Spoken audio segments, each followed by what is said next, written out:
我们礼堂是世界高城，你们可以到我们礼堂来玩一玩。不来的话你会后悔的。海拔4000多，这里的那个藏装都很好看，希望你们来看一下。来了后悔3天，不来后悔一辈子。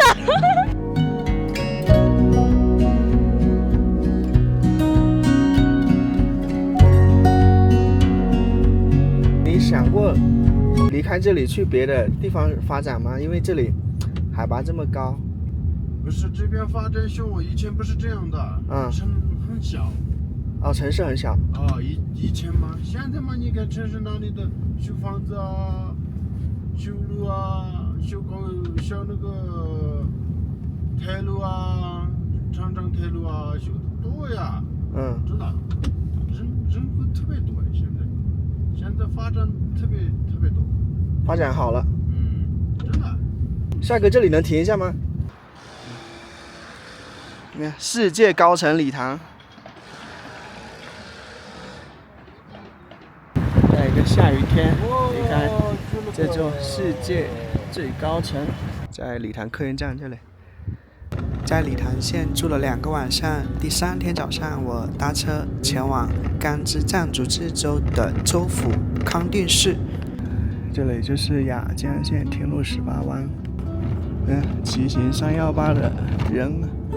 刚才理塘县的出租车司机也跟我们提到了一条非常重要的中国的铁路川藏线，这是一条正在修建中的铁路，它的修建难度非常大。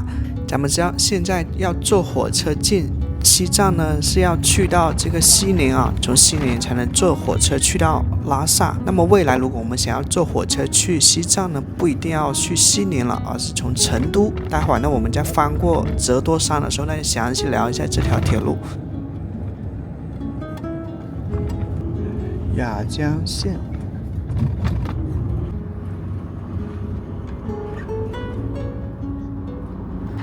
雅江县。在这里休息20分钟。雅江县的公交车站写着“悬崖江城，中国松茸之乡”，这一面陡直山崖，铁丝网包着。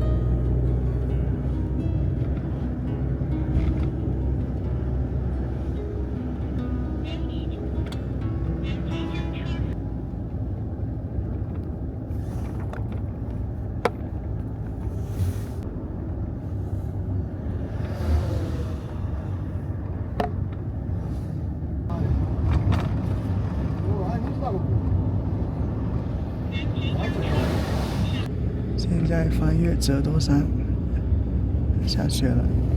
现在翻越的折多山被称为是康巴第一关，或者说是进藏第一关，它的海拔约4298米，垭口。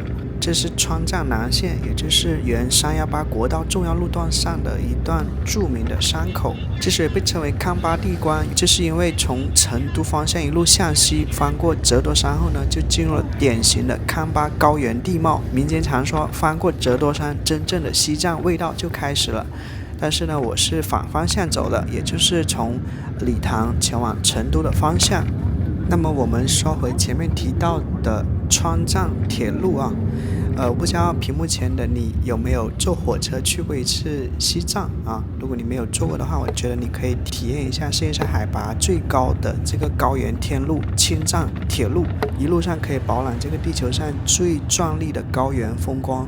但是可能再过几年呢，咱们去西藏就不一定非得从西宁出发了，咱们可以从成都乘坐将要建成的川藏铁路进藏。这是中国正在建设的一项被称为世纪工程的超级铁路，东起四川成都，西至西藏拉萨，是继青藏铁路之后中国第2条进藏铁路通道，有可能2032年建成通车。这条铁路的修建难度非常大。现在呢，从成都到雅安段呢已经修好了，但是最难的部分，也就是雅安到林芝段，全长约1011公里，要穿越横断山去高原峡谷多条活动断裂带，这里海拔落差超过4000米，桥梁跟隧道占比接近全线绝大部分。全线桥梁跟隧道的比超过96%，也就是说绝大部分不是在地面上跑，而是在隧道跟桥梁里面穿行。其中几个比较难的地方就是比如说折多山隧道，约32.8公里。川藏铁路建成后，咱们要去西藏的时间呢就会缩短了，因为成都到拉萨铁路呢，就是路段距离会被缩短。所以这条铁路还是很值得期待的，因为以前我们进藏是青藏铁路嘛，是看可可西里，那么以后我们进藏呢，可能是看这个横断山脉两岸的峡谷啊，两条线路的风景跟风格都很不一样。从早上的9点20，从理塘出发，经过6个多小时，来到了甘孜州的州府康定市。寸土寸金的地方哦。这个地方很小的，对，看一下嘛，漂亮的很，这个地方。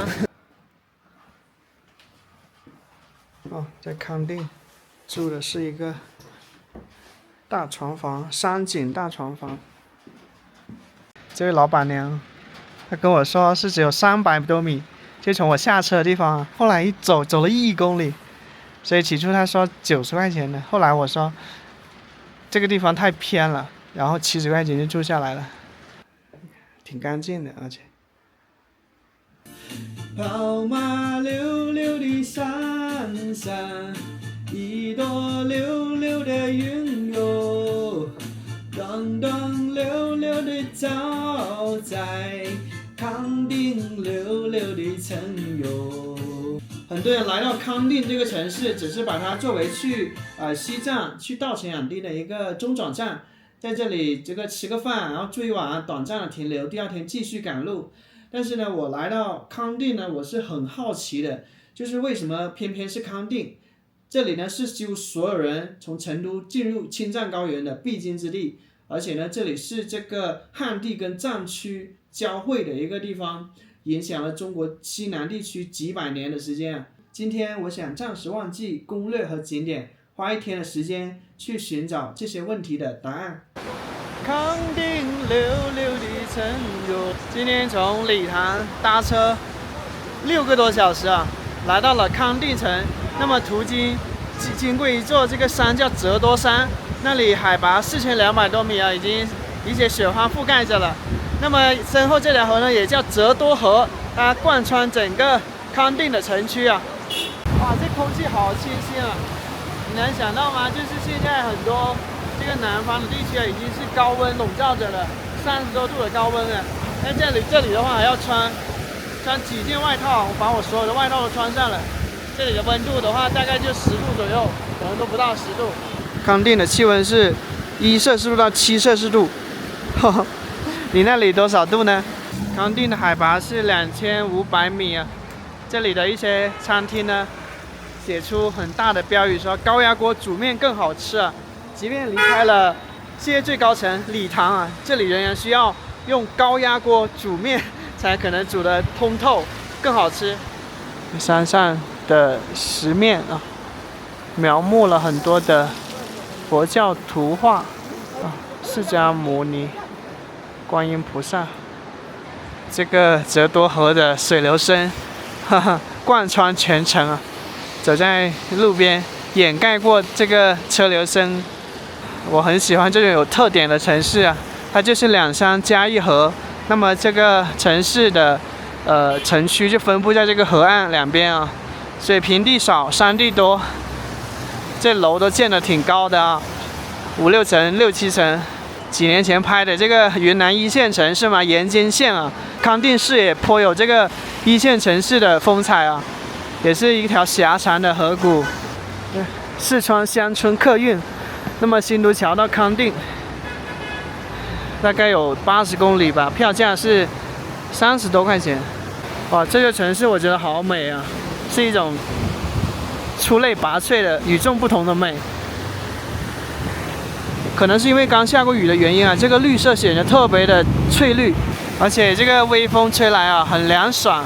我想到这个广西那边还是非常酷热的，一下子觉得此刻的凉爽来之不易啊。折多河就是这个县城的中心了，可以说是最醒目的一个地理单元，在这里。雨过天晴啊，这个河水湍急，浪漫康定。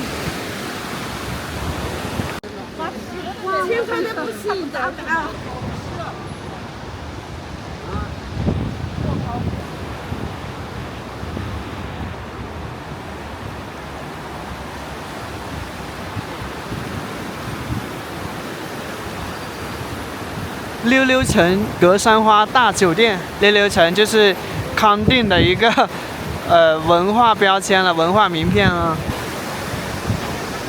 哇，好有特色的一座城市啊，有一种非常新鲜的体验，漫步其中。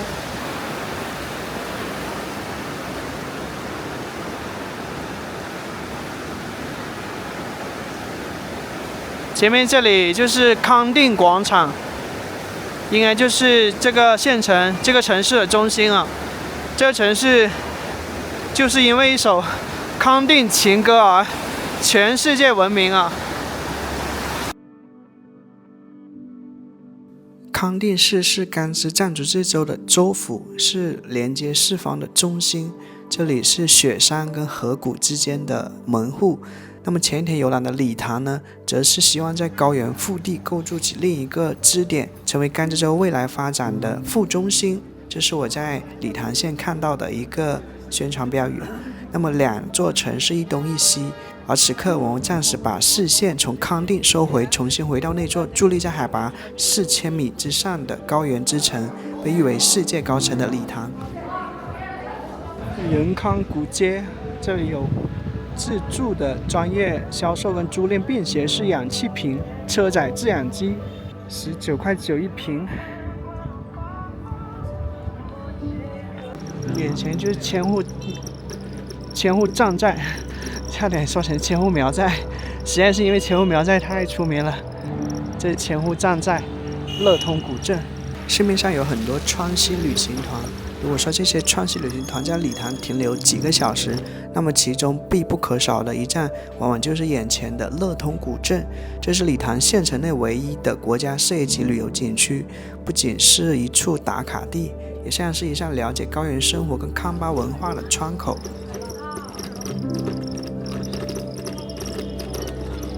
大家也许不知道这一位达赖啊，但是肯定听过他的诗歌。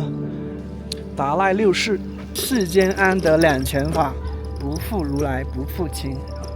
中国传统车落车马村。仁康古街位于高城镇车马村，原是旧居民小街，不足1000米长的古街内有仁康古物、武士家木样和黄镇清将军故居、芒康故居。古街因七世达赖喇嘛诞生地仁康古物而得名。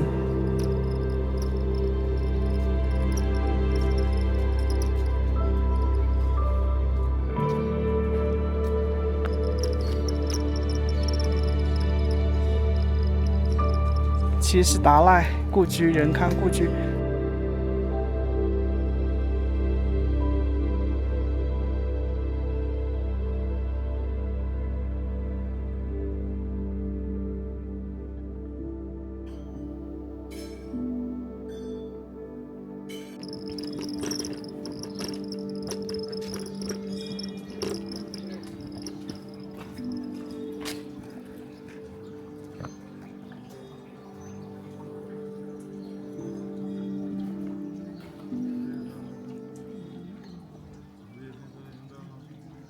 理塘康巴人博物馆。来坐吧啊，坐吧，不可以，这就随便找个位置坐就可以了，坐哪都可以啊。芒康故居，20元门票。对，应该是。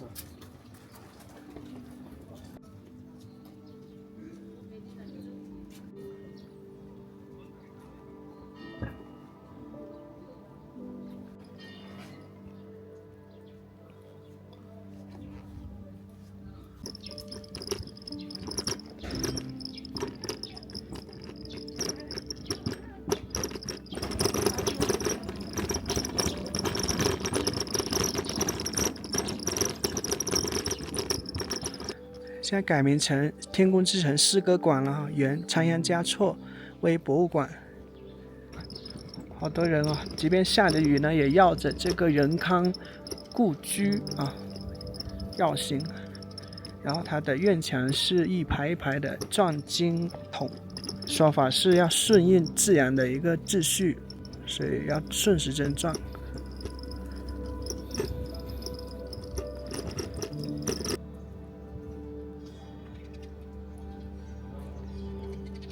看人们手里拿着念珠啊，嘴里在念经。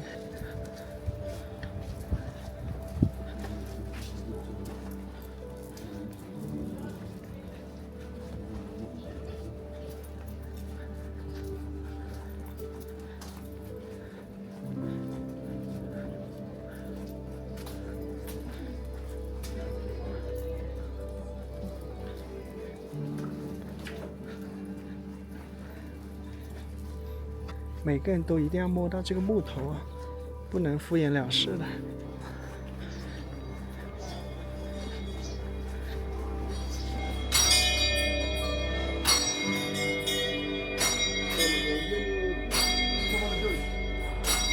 哇，好多的唐卡，4个超大的转经筒。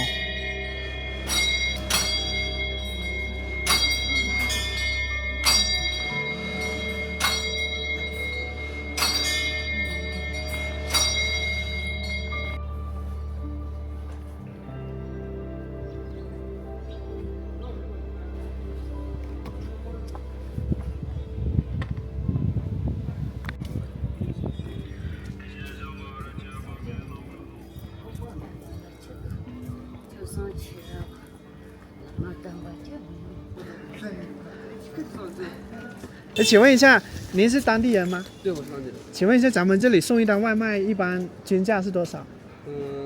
一般上5块以上吧。5块钱以上。对。那一般一个月能挣多少钱呢？就4、5千吧。4、5千。如果勤快一点的呢？勤快一点的话，6、7千吧。6、7千啊。对对对。药房里面堆满了氧气罐啊，这是冒菜啊，荤菜50元一斤，素菜23元一斤，荤素分开。在乐通古镇边上有一个格萨尔王广场，格萨尔王广场啊，在这个稻城亚丁的时候，我看到好多这个一些景点或者说是遗迹吧，它都跟这个格萨尔王有关，好像是比如说某座神山啊，好像是5年前吧，理塘县才摘掉这个贫困县的帽子。其实这里如果不是旅游业的话，真的很落后的。现在都有那么多的哈，中国藏族赛马文化之乡，四川赛马文化之乡。这一位就是格萨尔王，他是藏族传统文化里面的英雄人物，被认为是降服邪恶、统一部落、扶弱济困的传奇英雄。他并不是像秦始皇、成吉思汗那样有明确史书记载的历史帝王，而更接近于史诗英雄啊。千百年来，人们口耳相传着关于格萨尔征战四方的故事。他既是一位英雄王者，也是一种精神象征。高原儿女心中，它代表着勇敢、正义跟守护。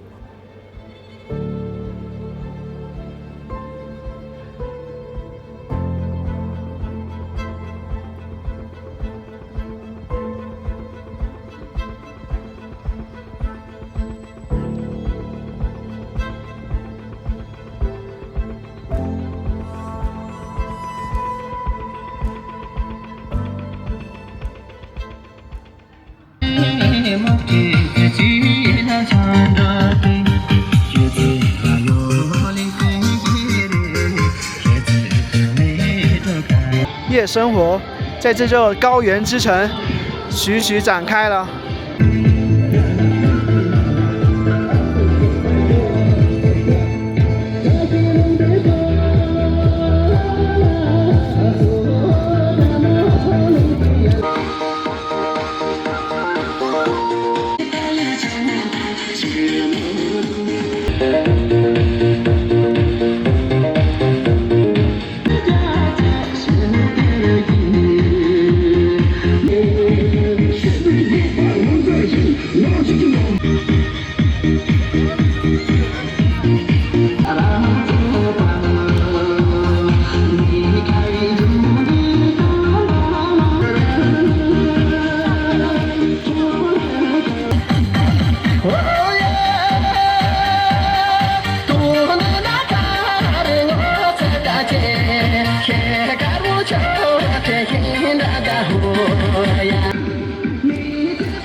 中午的时候觉得刚刚好，到晚上就觉得有点冷。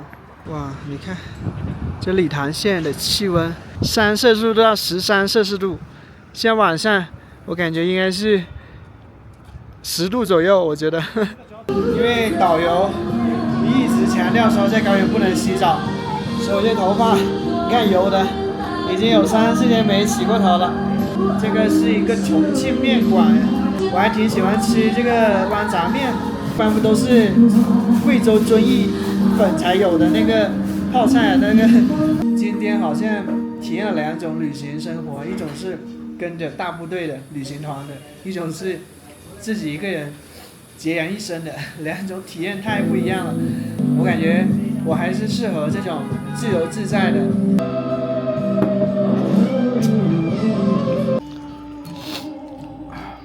这个豌杂面味道一般啊，不难吃也没有很好吃，但是这个物价属实有点高哎，17块钱。这样那一碗的话，我感觉在重庆卖也就13块钱、12块钱。现在晚上是真冷呀。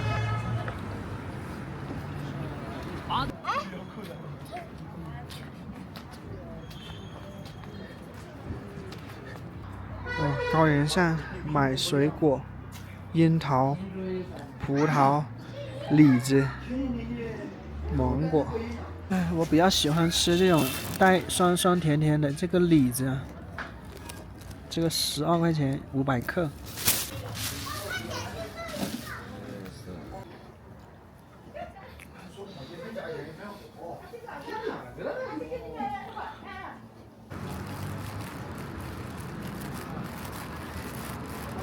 好吃。今天住的青旅，那个老板提示我说床底下有那个电热毯，我还觉得有点小题大做了，因为现在是6月嘛，全国很多地方都好热的。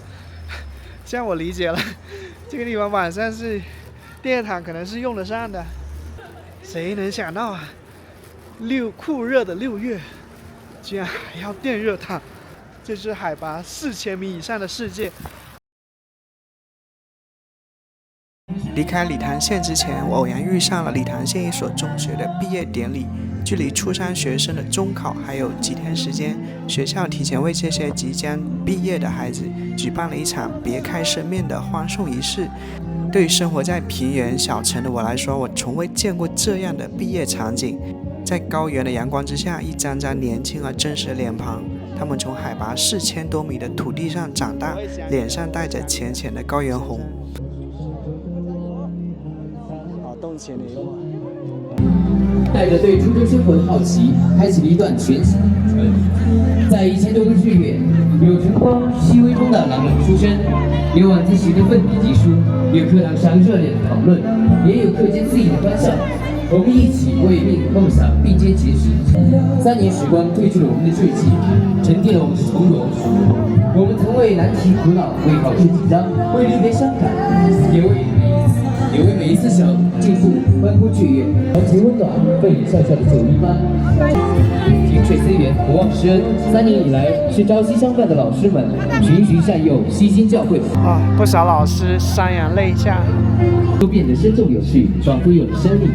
您总说，学习不是为了应付考试，而是为了拥有无可的鼓励和系统分析。您陪我一起梳理知识点，帮我制定学习计划，甚至牺牲自己的休息时间，为我解答疑惑。您说，人生就像一场马拉松，在人与陪伴，让我重新找回了自信，也让我明白了坚持的意义。除了学业，您更像是一位人生的导师，教会了我们许多课本之外的道理。哪里的？还好，还行。那你们梦想是考到哪里的？我想去康中。康中。藏校。藏校。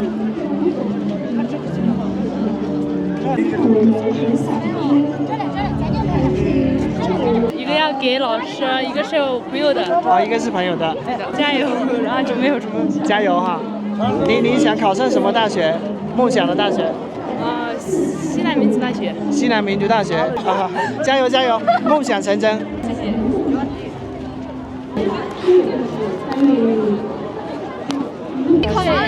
艺考的啊。对，他那个你。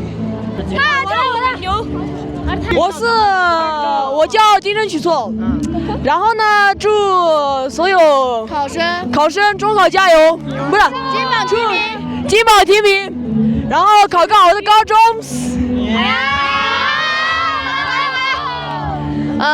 我叫谢若中嘛。啊，我叫葛曲珍。我们两个祝愿考生。一起说，我们两个祝愿所有考生中考提名，中考加油，金榜题名。希望你们能考上理想的大学和高中。啊，对啊，希望你们能遇上自己。我的梦想是当一名体育老师。我的梦想是当一名医生。然后希望我们梦想都能成真。对，然后各自中考加油，顶峰相见。加油加油！我们顶峰相见。我的梦想是当舞蹈老师，到时候来这里不用学费。然后希望你们中考必胜。我希望呢就是当一个化妆师。谢谢。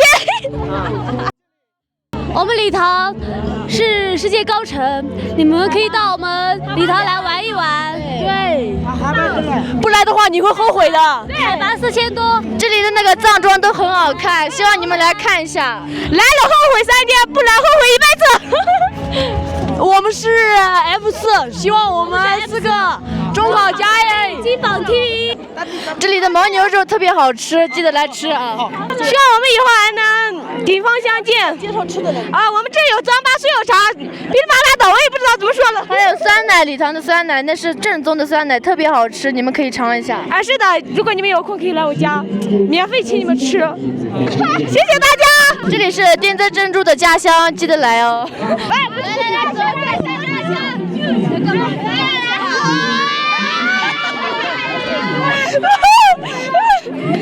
谢谢大家，中考要加油！加油！谢谢，下一位。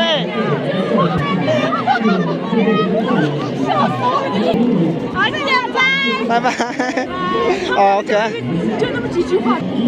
我回来的路上遇到这么一个让人有一点觉得很开心的一个场景。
是一所寄宿中学的啊，这个同学们离开了他们母校了，有一些洒下了热泪哦，看着老师也好，学生也好，十分的令人动容啊。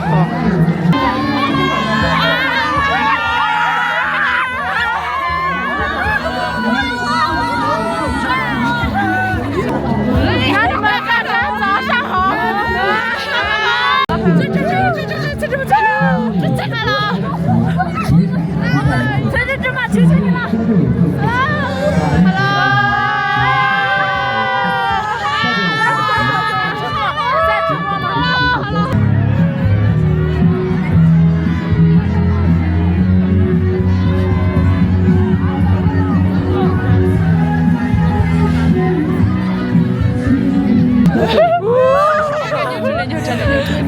餐厅服务是的。下面走，下面往上走嘛。对，我们要从下面往上走。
给我打啊！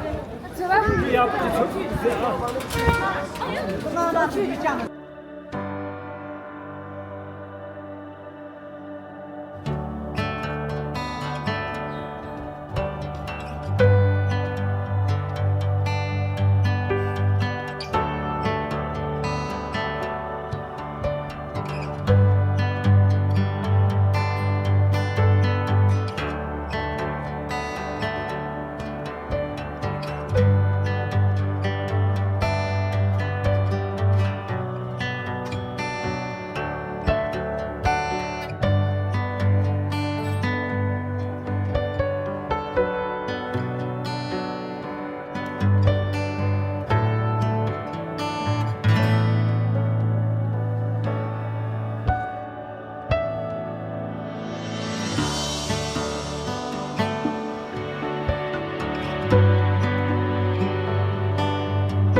看，你这是什么？听不懂呀。活佛加持了一个项链。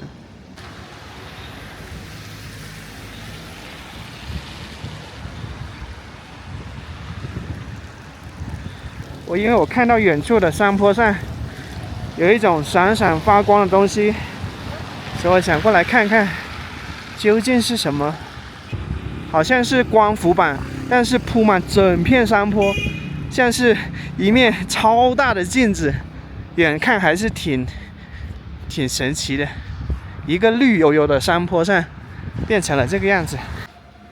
赛马理塘天空之城，旅游业是理塘的这个支柱产业了。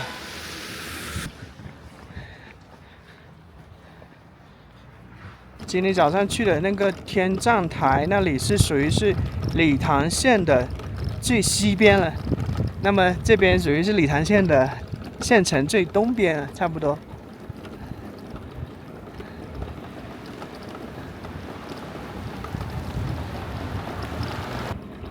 所以在这地方开车还是要小心啊，因为冷不丁的从这个路口冲出一头牦牛来。你别像眼前这头，哇，这些人家建的楼房都好大好高，这个面积你看，给你看，你看，这里是叫嘉阁村一组啊，看这一户人家。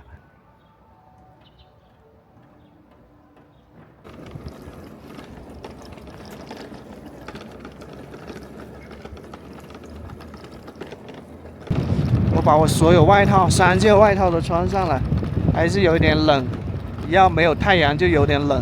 今天气温礼堂是7度到13度。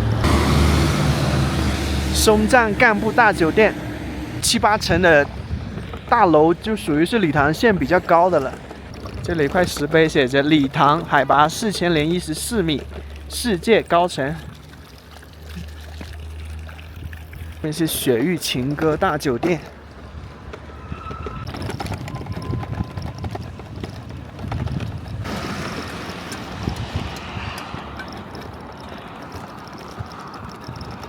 这个养仓啊，可以在这里吸氧。对面再建一个叫礼堂县康南方舱医院。好冷啊，今天。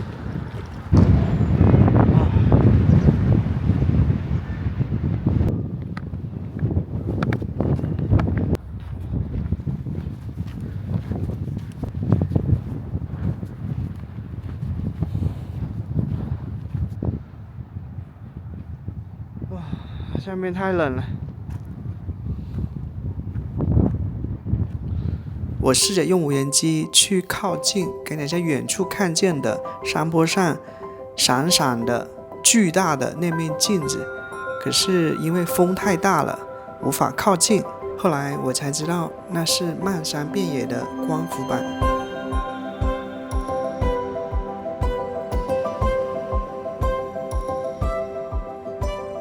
自驾318是吗？哦，这个我这是第3次的过来了，我这次的目的地是那个感人波奇。对，中间318中间我就看腻了。哦，这个是一个绿色清洁能源服务国家战略发展的，所以我们在山坡上看到那些光伏啊，就是这个项目啊。这面墙都写着装机100万千瓦，2024年开建，海拔4700米啊。全球最大水光互补项目，装机100万千瓦，海拔4600米。哦，它这个山上是有一个水库的哈，中油龙头水库，中国第一高土石坝，装机300万千瓦。